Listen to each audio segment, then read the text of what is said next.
ही बघा 104 PPM एवढी reading आहे आमच्या या पाण्याची. कचरा आपल्या नदीमध्ये जाणार आणि तेच दूषित पाणी आपण वर्षभर पिणार. आणि याचं थोडं गांभीर्य लक्षात घ्या सगळ्यांनी प्लीज.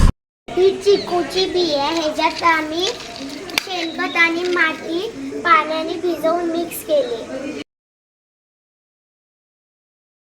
नमस्कार मंडळी, तुम्हा सर्वांचं पुन्हा एकदा स्वागत आहे माझ्या यूट्यूब चॅनलमध्ये. मंडळी, गेले 3-4 वर्ष मी गावामध्ये मे महिन्याच्या सुट्टीला येतो आणि मे महिन्याच्या सुट्टीत एखादा शनिवार रविवार युटिलाइज करून जेवढं माझ्या वाडीच्या आजूबाजूचा परिसर आहे ते स्वच्छ करण्याचा प्रयत्न करतो.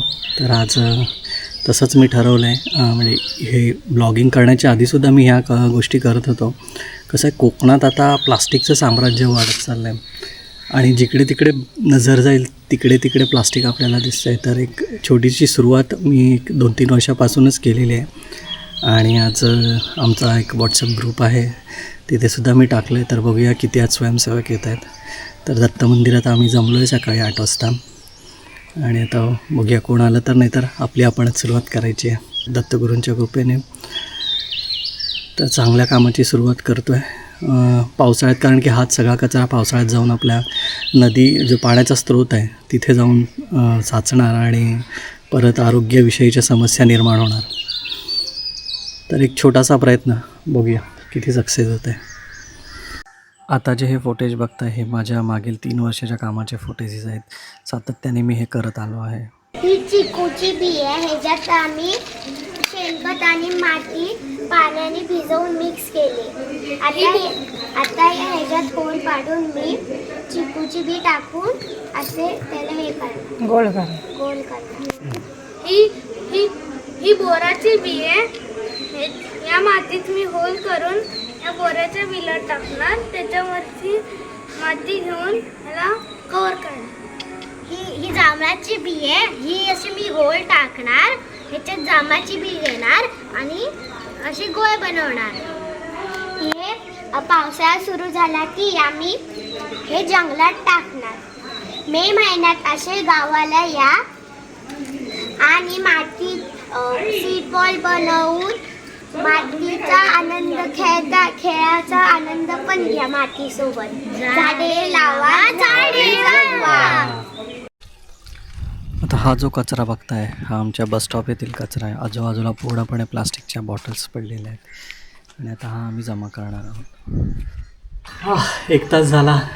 मला वाटलं स्वयंसेवक येतील, पण we are the only 2 players. 2 बॅगा जमा झालेल्या आहेत. बघूया आणखी किती कचरा जमा होतो. आणि अर्धा कचरा जमा करून ठेवलेला आहे, आता दुपारपर्यंत जाळायचा आहे. आता आग लागत नाही आहे सकाळ असल्यामुळे, दुपारी जाळून टाकूया. आता बघूया आज किती कवर होतं आहे. मला वाटत नाही हा एका दिवसाचं काम आहे, डेली 1 तास द्यायला हवा.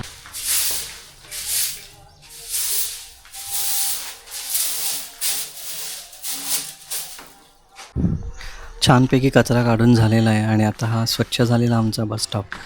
म्हणजे एवढा कचरा काढला होता आणि एवढी धूळ होती, आता एकदम लकलकीत वाटतं आहे.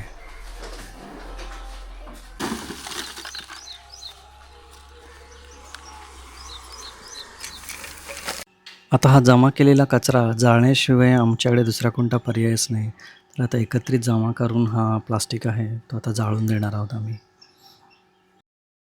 आता हा कचरा आपल्या नदीत जाणार आणि नदीच्या बाजूला आपली विहीर आहे. तर आपण दूषित पाणी पित आहोत, म्हणून कृपया कचरा इथे टाकू नका.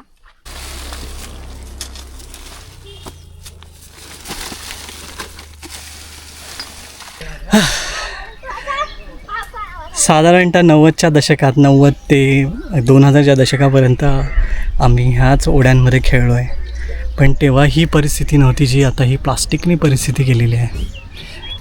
एक सगळ्यांना नम्र विनंती आहे, हा कचरा जर आपापल्या घरी ठेवून ओला सुका कचऱ्याचं वर्गीकरण केलं आणि हा प्लास्टिक त्याची तिथेच विल्हेवाट लावली, हा कचरा असा आता ह्या पावसाळ्यामध्ये ह्या ओढ्याला पाणी येणार आणि हा सगळा कचरा आपल्या नदीमध्ये जाणार आणि तेच दूषित पाणी आपण वर्षभर पिणार.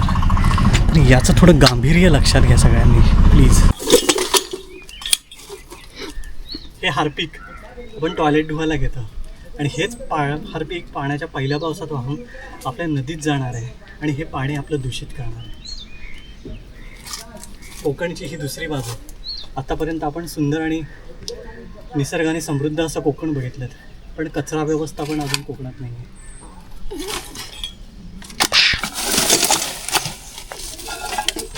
ही लायझॉलची बॉटल, कीटकनाशक, 100% किटाणू मारतात.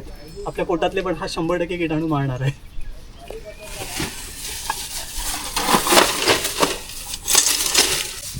मंडळी, जे मी आव्हान केलेलं त्या आव्हानासाठी मला मदत करण्यासाठी वाडीतील काही ग्रामस्थ आणि महिला मंडळ या स्वच्छते मोहिमेमध्ये सहभागी झालेले आहेत. आणि परत एकदा आम्ही संध्याकाळी एकत्र भेटून हा प्रोग्राम परत कंटिन्यू केला.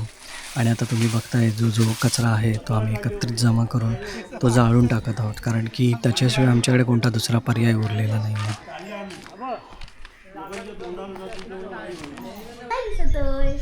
साफसफाईचा एक टप्पा झाला आहे आणि आता मस्तपैकी आम्ही विहिरीवरती आंघोळीला आलो आहे.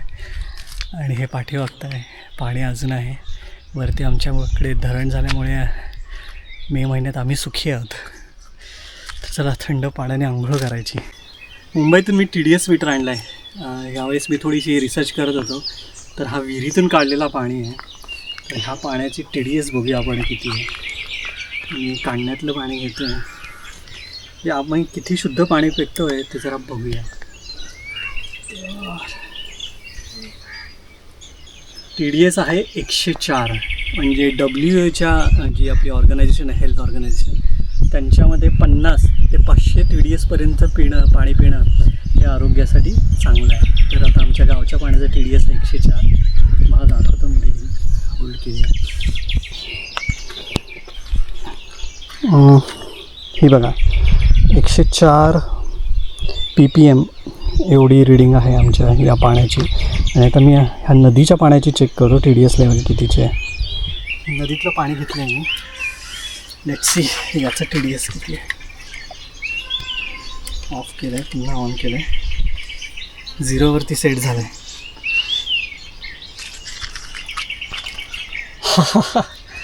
कळत नाही आहे TDS मीटरचा इश्यू आहे की काय आहे. म्हणजे ह्या पाण्याचं TDS आहे ते 75 आहे. म्हणजे नदीतलं पाणी त्याचं TDS 75 आहे आणि विहिरीतल्या पाण्याचा TDS 105. मस्तपैकी आंघोळ झाली आहे आणि दुपारची 11 साडे11 झालेली आहे. छानपैकी आभाळ पण आलेलं आहे आणि ही ताजी जांभळं आता आम्ही खातो आहे. हे रान माणूस जे म्हणतो ना, सस्टेनेबल लाईफ जे काय आहे त्याचा अनुभव पुरेपूर आम्ही घेतो आहे आमच्या गावी. Wow, organic जांभळं. ही लहानपणी आम्ही असंच खायचो, तेव्हा ऑर्गॅनिक हा शब्द माहीत नव्हता. पण आता ह्या शहराच्या फास्ट लाईफमध्ये ऑर्गॅनिक शब्दाचा ट्रेंड चालू झाला आहे.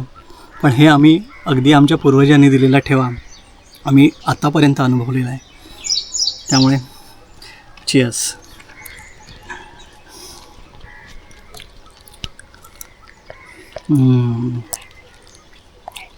वाव, ही बी आहे ही आता पावसाळ्यात रुजण्यासाठी. Back to the nature.